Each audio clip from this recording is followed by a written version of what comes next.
2024년 1월 28일 주연절 네 번째 주일 예배를 하나님께 드리시겠습니다. 우리를 예배로 부르시는 말씀입니다. 찬송하리로다. 하나님 곧 우리 주 예수 그리스도의 아버지께서 그리스도 안에서 하늘에 속한 모든 신령한 복을 우리에게 주시되, 하나님 아버지 거룩한 성일 주님의 이름을 높여드립니다. 주님 홀로 영광 받아 주시옵소서. 우리의 예배를 받아 주시옵고 참된 평안과 안식을 누리게 하여 주시옵소서. 예수님의 이름으로 기원합니다. 아멘.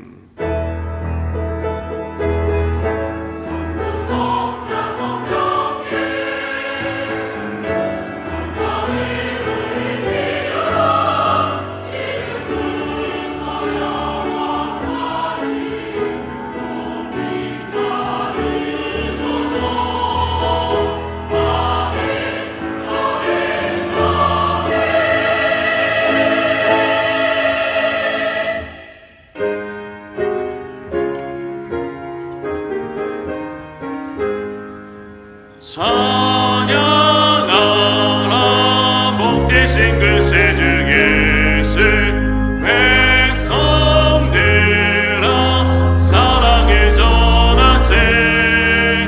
경배하라 하늘의 천군과 천사 주님 앞에 영광을 돌리세.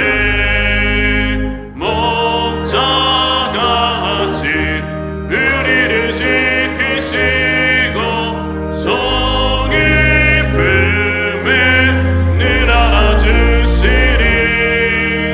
찬양하라.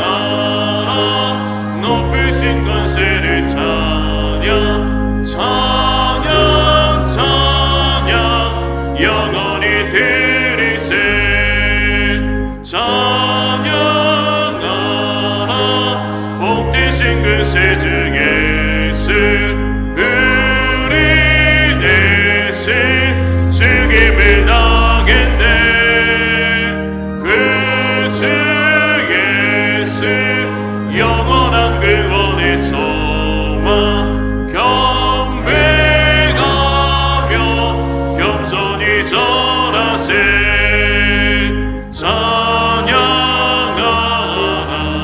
우리 죄 지신 예수 그게 사랑 한없이 큰 사랑. 찬양하라.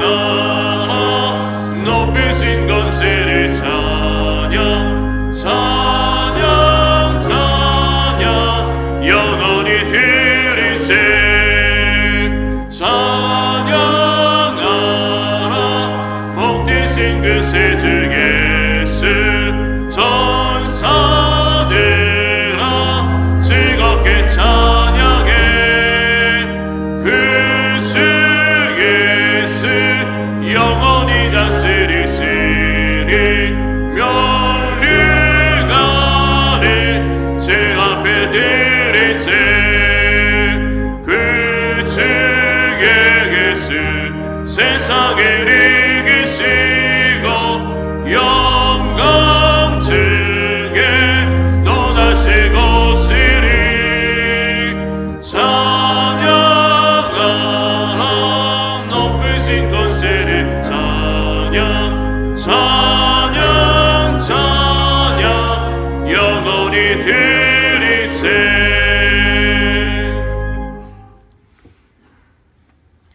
그 땅 이스라엘 모든 산에서 그들이 한 나라를 이루어서 한 임금이 모두 다스리게 하리니, 그들이 다시는 두 민족이 되지 아니하며 두 나라로 나누이지 아니할지라. 그들이 그 우상들과 가증한 물건과 그 모든 죄악으로 더 이상 자신들을 더럽히지 아니하리라. 내가 그들을 그 범죄한 모든 처소에서 구원하여 정결하게 한즉 그들은 내 백성이 되고 나는 그들의 하나님이 되리라. 그가 열방 사이에 판단하시며 많은 백성을 판결하시리니, 우리가 그들의 칼을 쳐서 보습을 만들고 그들의 창을 쳐서 낫을 만들며 이 나라와 저 나라가 다시니 칼을 들고 서로 치지 아니하며 다시니 전쟁을 연습하지 아니하리라. 내가 에브라임의 병거와 예루살렘의 말을 끊겠고 전쟁하는 활도 끊으리니 그가 이방 사람에게 화평을 전할 것이요 그의 통치는 바다에서 바다까지 이르고 유브라데 강에서 땅끝까지 이르리라. 보라, 형제가 연합하여 동거함이 어찌 그리 선하고 아름다운고.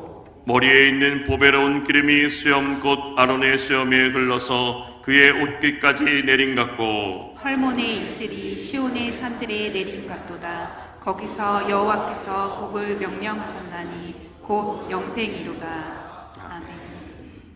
전능하사 천지를 만드신 하나님 아버지를 내가 믿사오며 그 외아들 우리 주 예수 그리스도를 믿사오니 이는 성령으로 잉태하사 동정녀 마리아에게 나시고 본디오 빌라도에게 고난을 받으사 십자가에 못 박혀 죽으시고 장사한 지 사흘 만에 죽은 자 가운데서 다시 살아나시며 하늘에 오르사 전능하신 하나님 우편에 앉아 계시다가 저려서 산자와 죽은 자를 심판하러 오시리라. 성령을 믿사오며 거룩한 공회와 성도가 서로 교통하는 것과 죄를 사하여 주시는 것과 몸이 다시 사는 것과 영원히 사는 것을 믿사옵나이다. 아멘.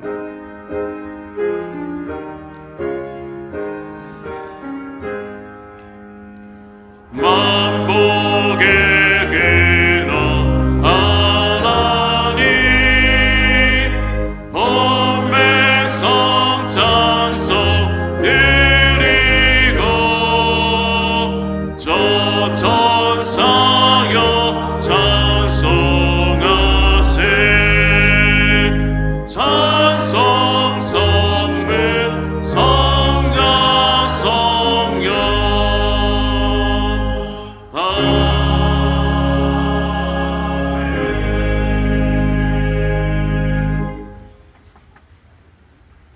말씀으로 만물을 창조하시고 역사를 주관하시는 하나님 아버지, 2024년도 새해를 연 지도 얼마 안 되는 것 같지만 1월 마지막 주일이 되었습니다. 마지막 주일을 맞아 예배로 영광 드릴 수 있도록 은혜 주신 하나님께 감사와 찬양과 영광을 올려드립니다. 이 시간 십자가 앞에 세상의 염려와 근심 걱정을 다 내려놓고 오직 예수님만을 바라보는 귀한 시간이 되게 해 주시옵소서.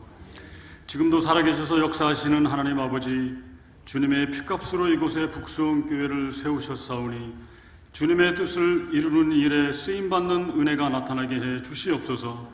보이지 않는 곳에서 본교회를 섬기며 헌신하는 성도들을 기억하여 주시고 그들의 삶을 돌아보셔서 사업장과 가정에 풍성한 은혜를 내려 주시옵소서.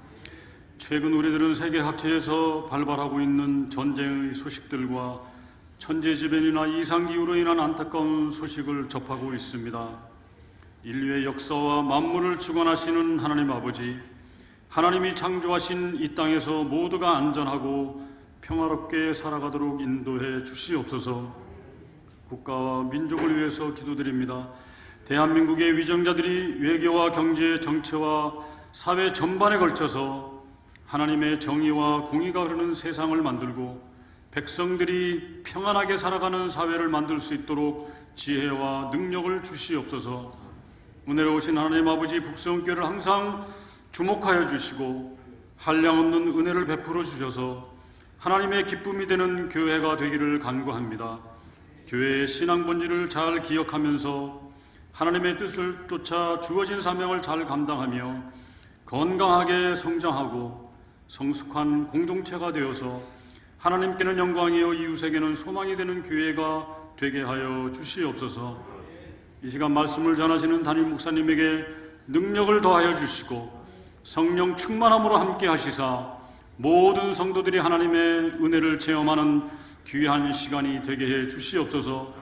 찬양으로 영광 돌리는 시온 찬양대의 찬양을 흠양하시고 부르는 자와 듣는 자 모두가 은혜 받는 귀한 찬양이 되게 해 주시옵소서.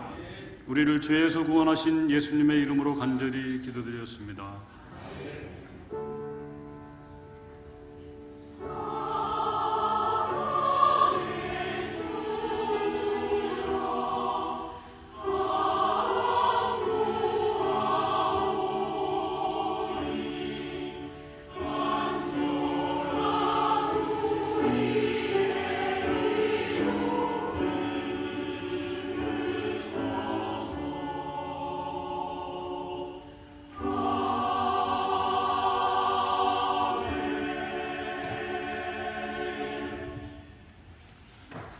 하나님의 말씀은 다니엘 5장 22절에서 31절 말씀입니다. 다니엘 5장 22절에서 31절 말씀입니다. 구약성경 1242면입니다. 벨사살이여, 왕은 그의 아들이 되어서 이것을 다 알고도 아직도 마음을 낮추지 아니하고 도리어 자신을 하늘의 주제보다 높이며 그의 성전 그릇을 왕 앞으로 가져다가 왕과 귀족들과 왕후들과 후궁들이 다 그것으로 술을 마시고 왕이 또 보지도 듣지도 알지도 못하는 금, 은, 구리, 새와 나무, 돌로 만든 신상들을 찬양하고 도리어 왕의 호흡을 주장하시고 왕의 모든 길을 작정하시는 하나님께는 영광을 돌리지 아니한지라. 이러므로 그의 앞에서 이 손가락이 나와서 이 글을 기록하였나이다. 기록된 글자는 이것이니 곧 메네메네 덱의 우바르시니라. 그 글을 해석하건대 메네는 하나님이 이미 왕의 나라의 시대를 세워서 그것을 끝나게 하셨다 하며, 데겔은 왕을 저울에 달아보니 부족함이 보였다 하며, 베레스는 왕의 나라가 나뉘어서 메대와 바사 사람에게 준바되었다 함이니이다 하니, 이에 벨사살이 명하여 그들이 다니엘에게 자주색 옷을 입히게 하며 금사슬을 그 모의 목에 걸어주고 그를 위하여 조서를 내려 나라의 셋째 통치자로 삼으니라. 그날 밤에 갈대아 왕 벨사살이 죽임을 당하였고 메대 사람 다리오가 나라를 얻었는데 그때의 다리오는 62세였더라. 아멘.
아멘. 하나님께 영광을 돌립니다. 우리 찬양으로 섬겨준 시온 찬양대도 감사합니다. 박수 한번 해주시죠. 이 예배에 참여한 여러분 모두를 주님의 이름으로 환영하고 사랑하고 축복합니다. 우리 앞뒤 옆에 있는 분들과 인사합니다. 주님의 이름으로 사랑합니다. 주님의 이름으로 축복합니다. 오늘도 함께 하시는 하나님을 믿음으로 담대하시기를 축복합니다. 또한 하나님이 함께 계심을 믿기에 세상 속에서 겸손하기를 소망합니다. 1901년 미국의 나이아가라 폭포와 가까운 도시 한복판에 많은 사람이 북새통을 이루고 있었습니다. 그 도시에서 가장 큰 호텔 앞에 사람 몸집만 한 나무통 하나가 전시되었습니다. 그걸 보려고 사람들이 몰려들었던 것이죠. 그 나무통은 예사통이 아니고 열흘 뒤 한 여성이 그 속에 타고 나이아가라 폭포를 내려올 예정인 통이었습니다. 그 여성의 이름은 애니 에드슨 테일러였습니다. 애니는 1838년 10월 24일 뉴욕에서 태어났습니다. 12살 되던 해에 아버지가 돌아가셨지만 제분업을 하던 아버지의 유산으로 별 어려움 없이 지냈습니다. 어른이 되고 교사가 되어 결혼해서 아들을 낳았습니다. 하지만 아이가 일찍 죽고 남편과도 사별을 하게 되자 학교 교사직을 그만두고 북미의 여러 도시들을 여행했습니다. 애니는 순하고 부드러운 성품이기보다는 고집이 세고 전략을 세울 줄 알고 필요하면 적절히 거짓말도 하면서 자신이 원하는 것을 추구하는 그런 사람이었습니다. 이 나이아가라 폭포 타기에 도전한 것도 가만히 앉아 있다가 생활 능력이 없는 노인들이 들어가는 구제원에 들어가지 않으려는 계획 때문이었습니다. 나이아가라 폭포를 타는 세상 누구도 이루지 못한 일을 한다면 명예와 재산을 한꺼번에 얻을 수 있다고 생각을 했던 것이죠. 야망을 위하여 폭포에 떨어져도 부서지지 않는 나무통을 혼자 설계했습니다. 설계도를 들고 공장을 찾아갑니다.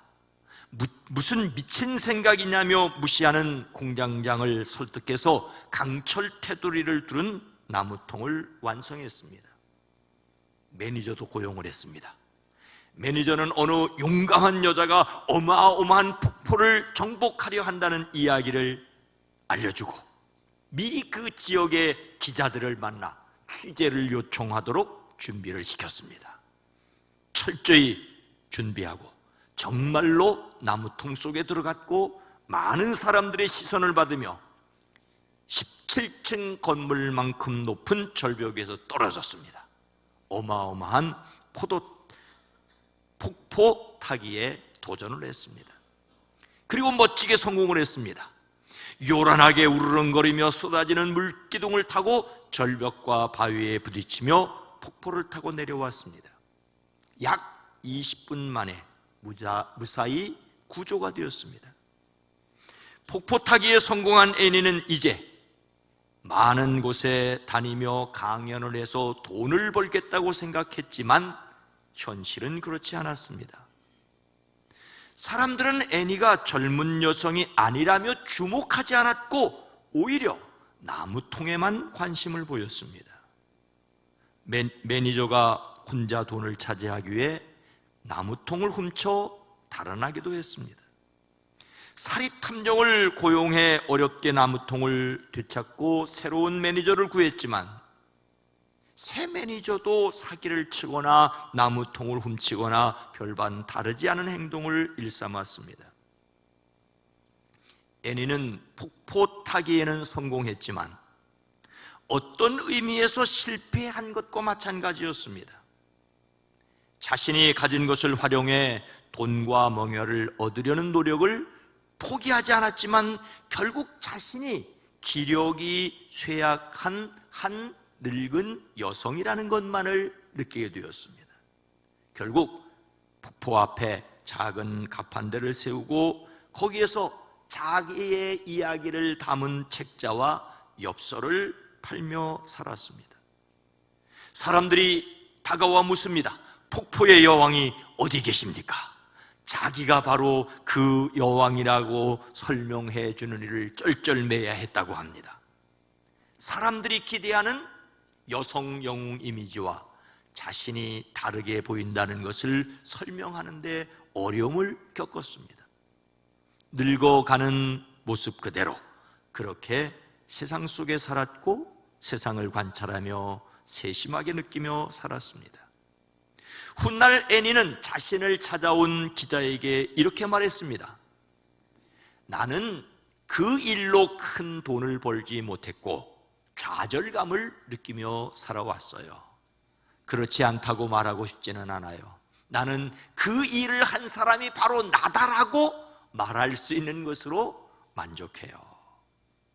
또 누구에겐가 충고한다면 절대로 그런 미친 짓은 하지 말라고 할 것입니다. 엄청난 야망으로 시작한 일이지만 자신이 그 일을 한 사람이라고 설명해야 한다는데 쩔쩔매야 했다는데 마음이 짠합니다. 그러나 결국 구제원에 들어가지 않았다는 것으로, 남들에게 절대로 그런 무모한 짓을 하지 말라고 분명히 말할 수 있게 됐다는 것으로 만족해야 했습니다. 우리의 인생 마음대로 되지 않는 일도 있습니다. 그래서 겸손을 배우는 저와 여러분 모두가 되기를 주의 이름으로 축복합니다. 바벨론 왕 느부갓네살은 예루살렘을 공격하여 굴복시켰지요. 첫 번째로 포로로 잡혀간 사람들 가운데 다니엘이 있었습니다. 그는 바벨론 왕을 섬길 사람으로 교육받기 위해 바벨론식으로 이름을 바꿔야 했습니다. 그러나 뜻을 정하여 하나님의 사람으로 살았습니다. 비록 이름은 바뀌었으나 마음까지 바뀌지 않았습니다. 시간이 흘러 느부갓네살에서 벨사살로 왕이 바뀌었습니다. 벨사살, 그는 어떤 사람이었습니까? 오늘 말씀 22절과 23절 전반절입니다. 벨사살이요, 왕은 그의 아들이 되어서 이것을 다 알고도 아직도 마음을 낮추지 아니하고 도리어 자신을 하늘의 주제보다 높이며, 느부갓네살에 이어 왕이 된 벨사살은 귀한 손님 1000명을 불러 큰 잔치를 베풀고 더불어 술을 마셨습니다. 그는 자신의 힘을 과시하고 싶었습니다.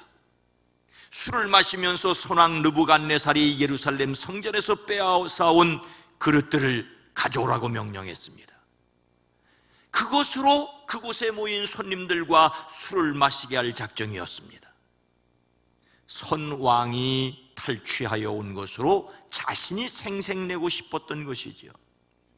예루살렘에 있는 하나님의 집 성전에서 가져온 그릇들로 술을 마셨습니다. 이것은 하나님을 모독하는 것이었습니다. 더욱이 그들은 술을 마시고 나서 금과 은과 동과 철과 나무와 돌로 만든 신들을 찬양했습니다. 그들의 신이 예루살렘의 신을 이겼다고 생각했습니다. 바로 그때 갑자기 사람의 손이 나타나더니 촛대 앞에 있는 왕궁 석고벽 위에 글을 쓰기 시작했습니다.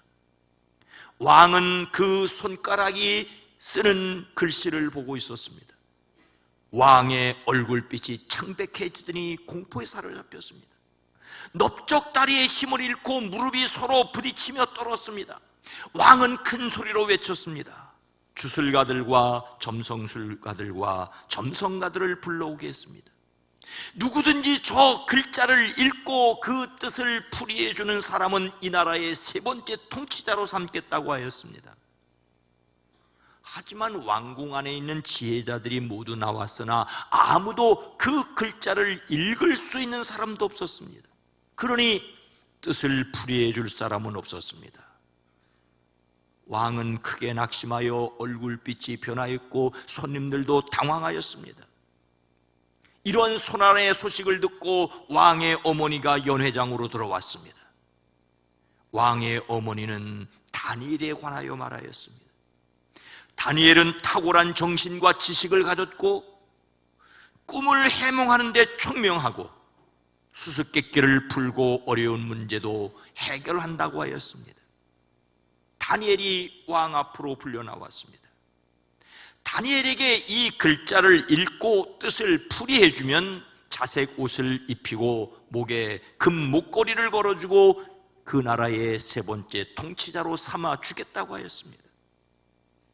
하지만 다니엘은 왕이 내릴 상급은 다른 이들에게 주라며 먼저 벨사살 왕의 선왕 느부갓네살에 대하여 말합니다. 하나님께서 느부갓네살에게 큰 권세와 영광과 위엄을 주셨는데, 그래서 여러 민족들 앞에서 자기 마음대로 사람을 죽이기도 하고 살리기도 하고 사람을 높이기도 하고 낮추기도 하였었다고. 그러자 느부갓네살의 마음이 높아지고 생각이 거만하여 교만하게 행동하게 되다가 왕위에서 쫓겨나서 명예를 잃는 일을 당하지 않았느냐고. 느부갓네살은 가장 높으신 하나님이 인간을 다스린다는 사실을 겨우 깨닫게 되었다는 사실을 말합니다. 이어서 다니엘은 자기 앞에 있는 벨사살에 관하여 말합니다.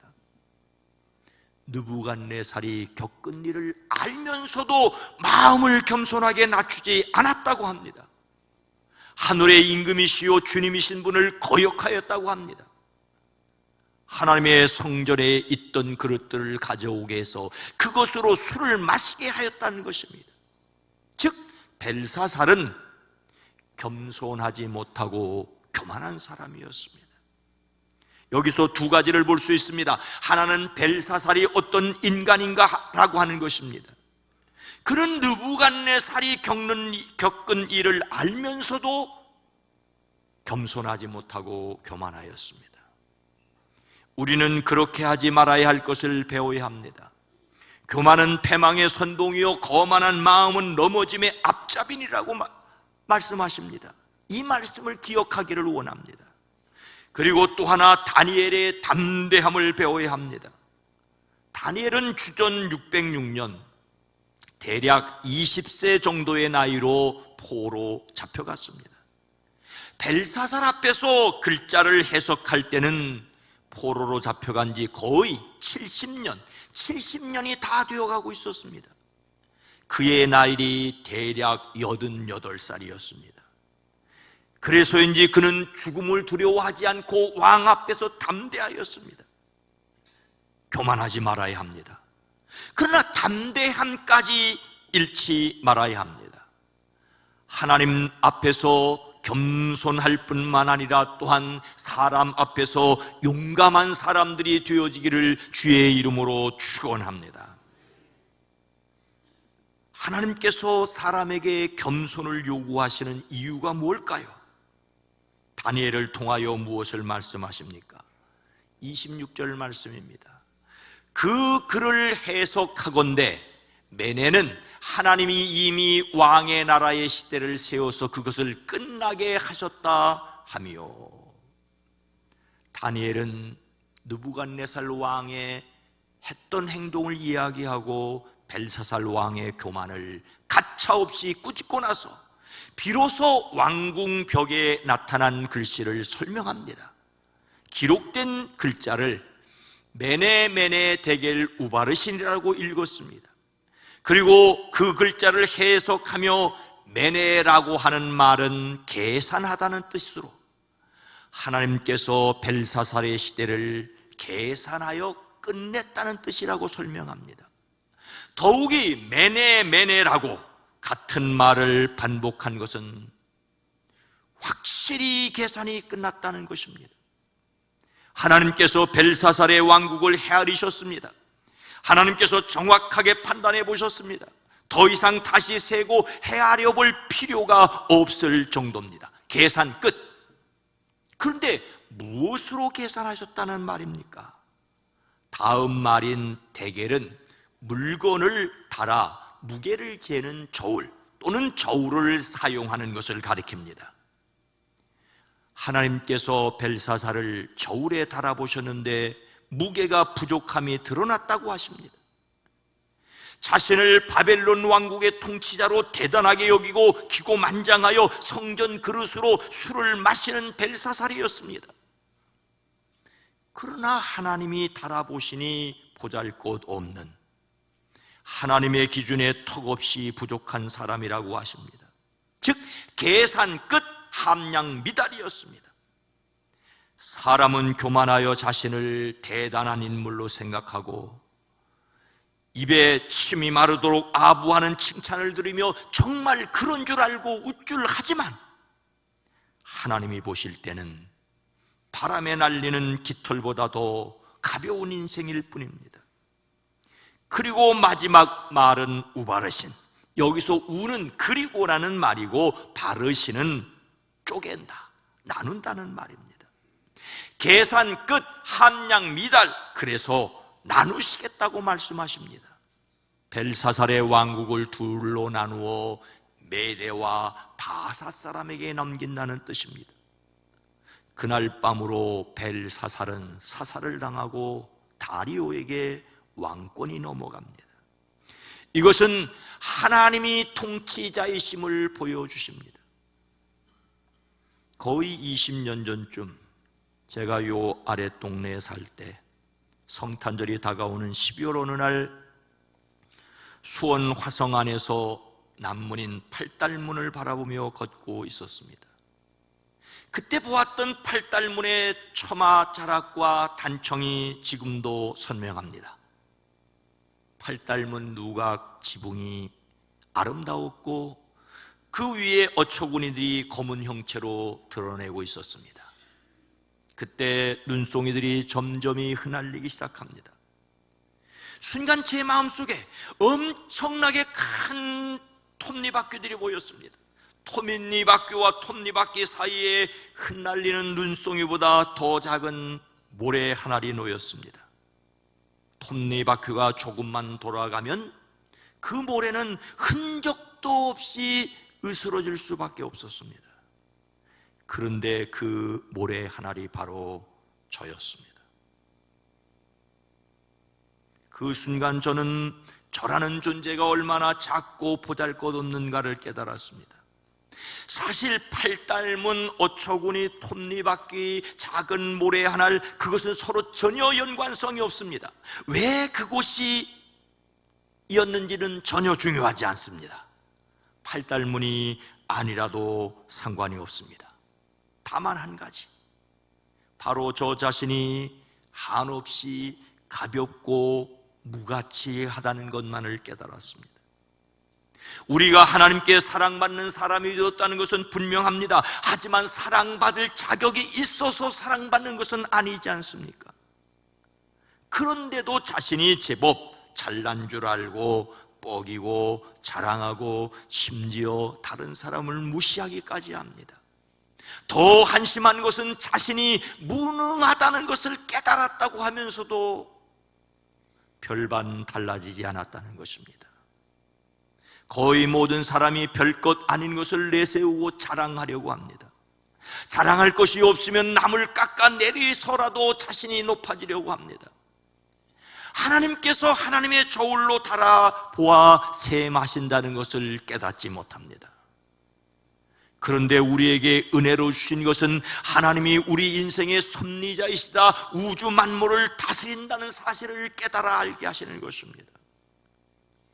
우리를 겸손하게 하심으로 하나님이 다스리심을 알게 하십니다.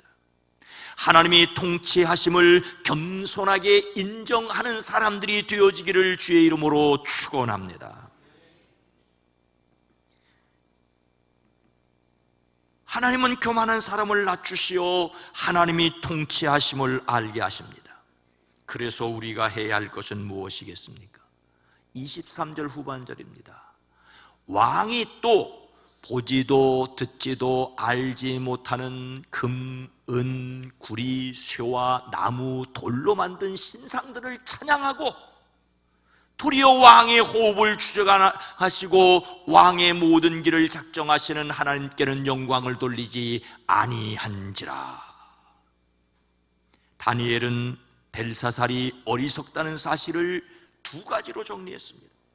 하나는 보거나 듣거나 알지도 못하는 금과 은과 동과 쇠와 나무와 돌로 만든 신들을 찬양하였다는 것입니다. 여기서 찬양한다는 말은 숭배하다, 아첨하다, 예비한다는 말입니다. 즉 벨사살은 우상을 숭배하였습니다. 그리고 또 하나, 왕의 호흡과 모든 길을 주장하시는 하나님께는 영광을 돌리지 않았다는 것입니다. 영광을 돌린다는 말은 하나님을 영화롭게 하고 하나님께 영광을 돌리는 삶을 사는 것을 가리킵니다. 그런데 그는 그렇게 하지 않았습니다. 그는 우상을 숭배하고 하나님을 예배하지 않았습니다. 우리는 벨사살이 한 그것과 정반대이어야 합니다. 하나님을 예배하고 우상을 숭배하지 말아야 합니다. 우리가 해야 할 일이 바로 하나님을 찬양하는 것입니다. 오늘 저는 에베소서 1장 말씀을 통하여 하나님을 찬송하는 것이 얼마나 중요한지를 간단하게 생각하려고 합니다. 에베소서 1장 3절 말씀입니다. 함께 읽습니다.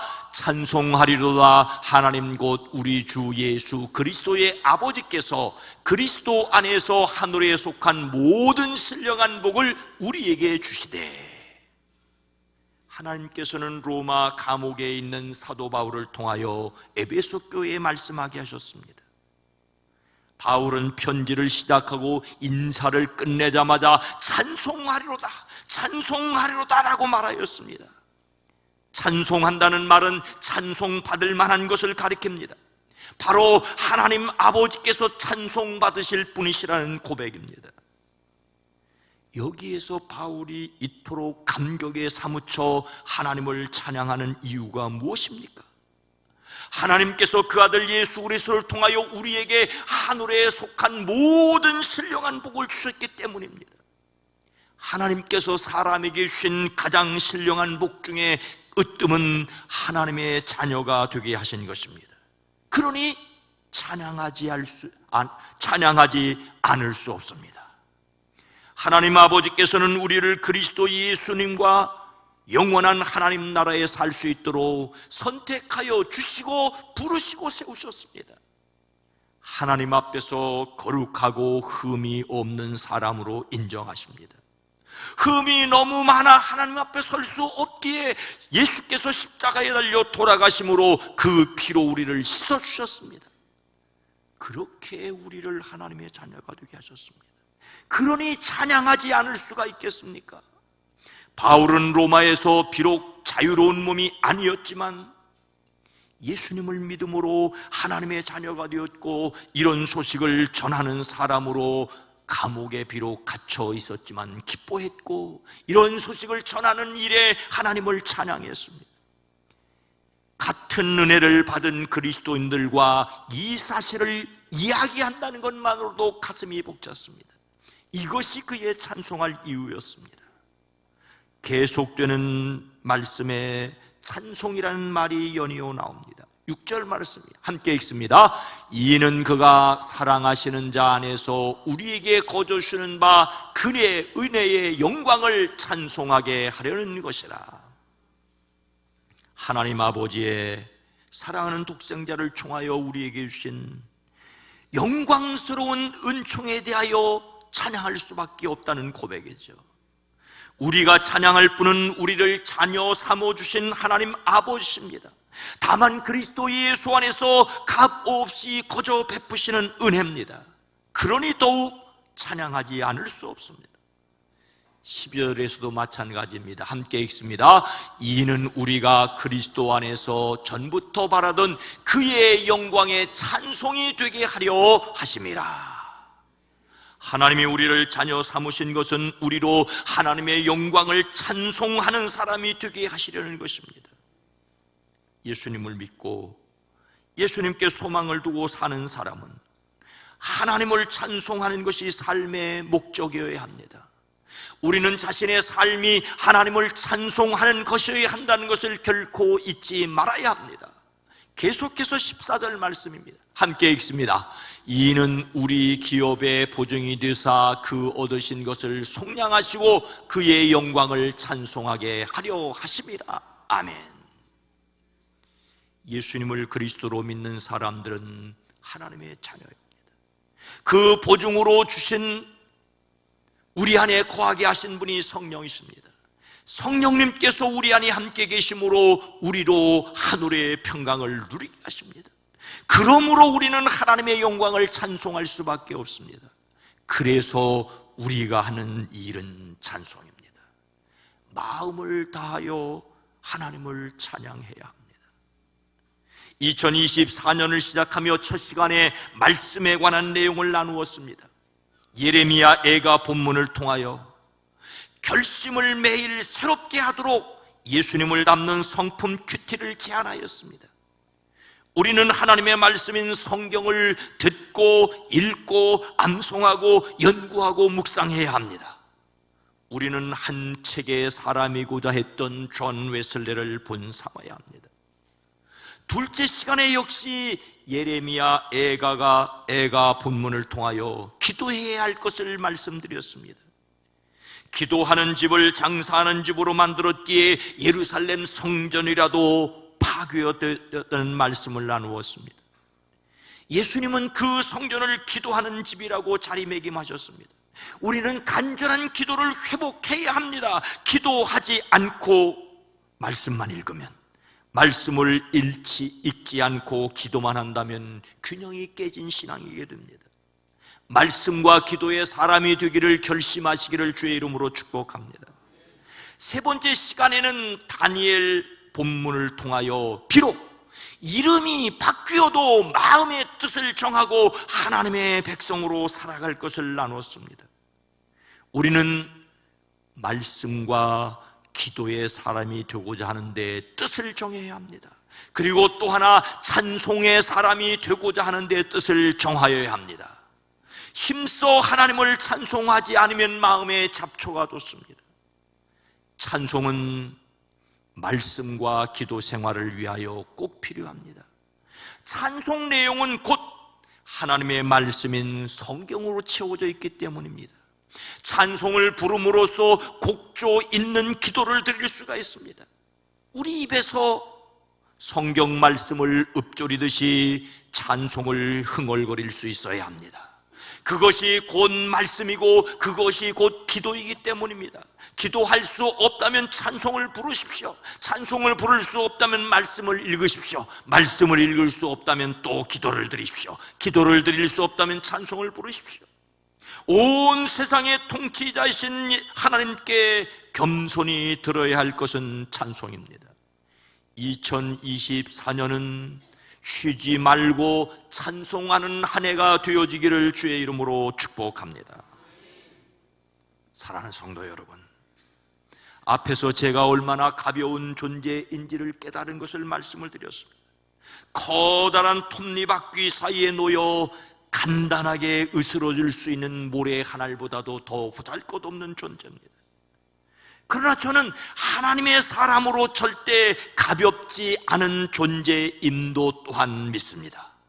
바로 그런 저를 하나님께서 사랑하여 주셨고 예수님의 십자가를 통하여 하나님을 찬송할 수 있게 하셨기 때문입니다. 하나님을 알지 못하는 사람들조차 인간이란 모질고 질긴 존재라고 합니다. 인간은 모두 영원에 잇대어 있기 때문입니다. 중요한 것은 예수님 안에서 영벌이 아니라 영생에 잇대어 있다는 사실입니다. 그러니 우리가 얼마나 존귀합니까? 이렇게 만들어주신 하나님께 어찌 찬양하지 않을 수 있겠습니까? 하나님의 높고 위대하심을 깨달아 그 하나님께 찬송을 하며 하나님의 힘과 위로와 능력을 얻는 사람들이 되어지기를 주의 이름으로 축원합니다. 축원합니다. 거룩하신 하나님, 우리의 신앙이 말씀과 기도로 우뚝 설 뿐만 아니라 그 말씀을 담은 찬송을 부르는 사람들, 기도 드릴 때 곡조를 넣어 찬송하는 사람들 되어지게 하옵소서.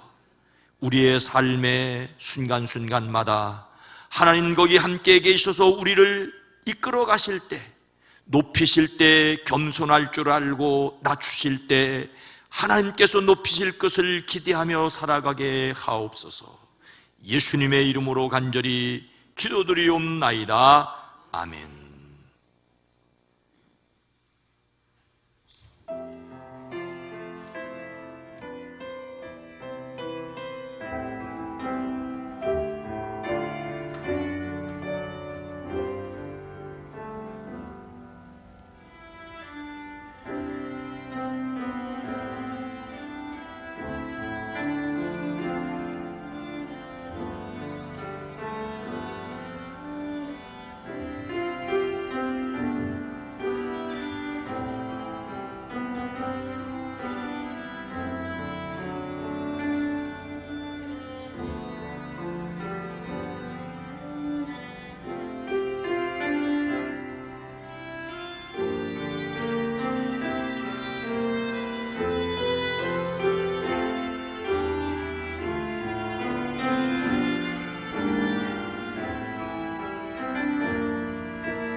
하나님 아버지, 감사와 찬송과 영광과 존귀를 하나님 앞에 올려드립니다.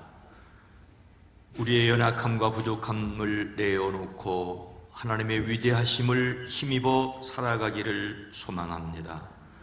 우리의 예배를, 우리의 섬김을, 이 시간을 받아주시옵소서. 10의 1조를 구별합니다. 감사의 물을 드립니다. 선교를 위해, 장학을 위해, 비전을 위하여 구별하였습니다. 주일원금으로, 속현금으로 일천문제를 드립니다. 영광 받아주시옵소서. 이 시간 이 예배를 위해 찬양대로 섬깁니다. 연주자로 섬깁니다. 복되게 허락하여 주시옵소서. 헌금을 위해, 안내를 위해, 새가족을 위해, 방송을 위해, 주차를 위해 섬기는 손길들이 복되게 하옵소서. 유아유치부, 어린이부, 청소년부, 젊은이부, 사랑부에서 말씀을 듣는 이들과 가르치는 이들과 기도하는 이들이 복되게 하옵소서.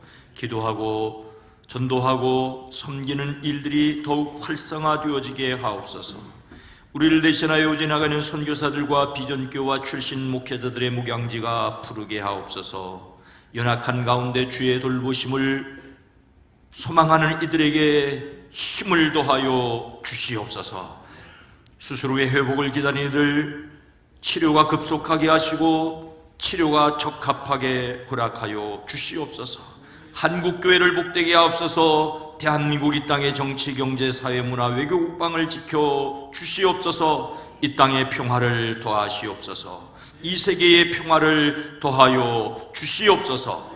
예수님의 이름으로 축복하여 간절히 기도드리옵나이다. 아멘.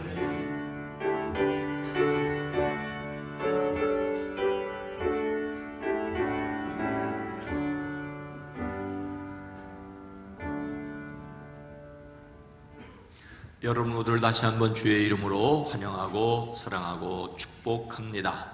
건강한 교회, 행복한 세상을 위해서 기도합니다. 오늘은 주연절 4번째 주일입니다. 예수님께서 세상에 드러나심을 기억하고 우리가 또한 세상의 소금과 빛이 되기를 원합니다. 1월의 주제 성품은 책임감, 로마서 14장 12절 말씀이 유돌입니다. 함께합니다. 이러므로 우리 각 사람이 자기 일을 하나님께 짓고 하리라. 아멘. 오늘 봉헌 찬송을 섬겨준 우리 윤예원 집사님, 그리고 이하영 학생, 하영, 하나님께 영광을 돌리는 우리 박수 한번 해주시죠. 엄마와 딸입니다. 딸과 엄마입니다. 네, 감사합니다. 1월 한 달이 지나가고 있습니다. 2월을 맞으며 이번 주 목요일 함께 기도할 수 있기를 원합니다. 다음 주는 2월 첫 번째 주일로 성찬 예식이 있습니다.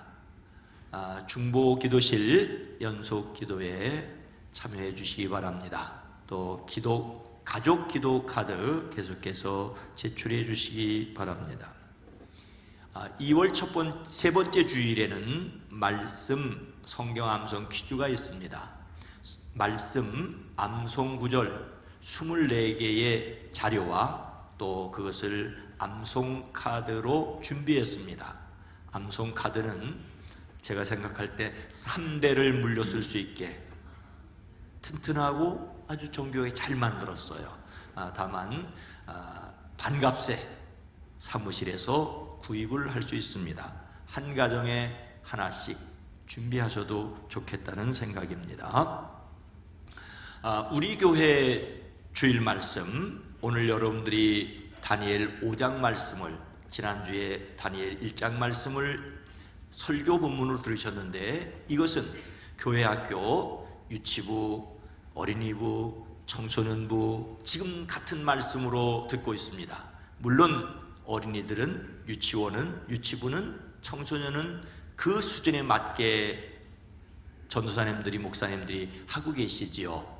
어린 자녀를 둔 분들이 말씀에 관심을 가져주시기를 부탁을 드립니다. 우리 집 아이들에게 물어봤어요. 그랬더니 그 아이들이 초등학교 1학년짜리가 어려운 왕의 이름을, 느부갓네살을 이야기를 하더라고요. 여러분들 같은 말씀, 본문을 가지고 말씀을 나누는 것을 통해서 함께 생각할 수 있고, 특별히 자녀들에게 주일 말씀, 그러나 따지거나 숙제하듯이 묻지는 마세요.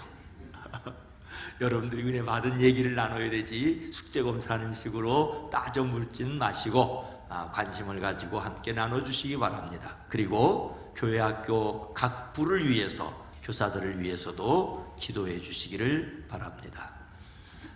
2024년도 1학기 장학금 신청을 받고 있습니다.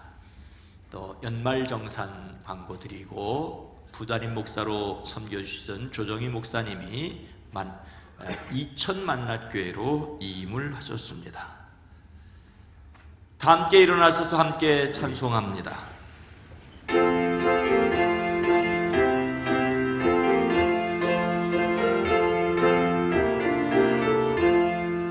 주여 그 가운데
하나님은 인간의 생사호흡과 우주 만물을 주관하시는 통치자이십니다.